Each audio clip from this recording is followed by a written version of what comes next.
Можно ли оформить сделку с недвижимостью из другого региона страны, а не по месту нахождения объекта? Каким документом можно подтвердить государственную регистрацию права собственности на участок? На эти и другие вопросы журналистов отвечают в рамках пресс-конференции в управлении Росреестра. Год для ведомства был продуктивным. По многим показателям оно вошло в десятку лучших в стране. Было отмечено, что сократили сроки оказания услуг, а работа с гражданами стала более открытой. Такие результаты достигнуты в первую очередь благодаря реализации основного принципа управления, который является клиентоцентричность, работа в отношении жителей республики. Также обеспечили достижение сроков совершения регистрационных действий. 95% сделок обрабатывались в первые 24 часа. Достигнуты и высокие результаты по сокращению приостановок. Главными стали вопросы от журналистов, волнующие каждого потенциального покупателя жилья или земли. Как быстро и надежно получить информацию об объекте недвижимости.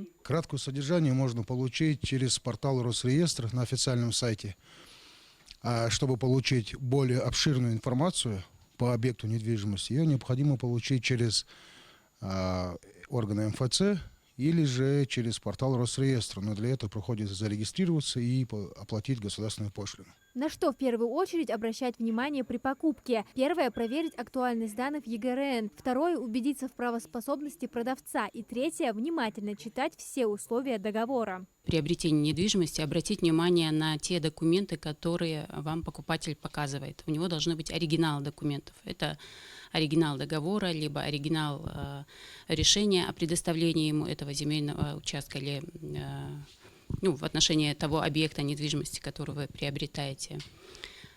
Обязательно нужно обратить внимание на то, как часто происходила смена собственников у этого объекта недвижимости. Руководитель ведомства анонсировал ключевое изменение в работе на Новый год. В приоритете дальнейшая цифровизация. Планируется усилить работу по переводу в электронный вид архивных данных о земле, что упростит историю земельных участков и сделает ее максимально прозрачной для граждан. Одним из, наверное, нововведений это нотариальная форма договора дарения недвижимости.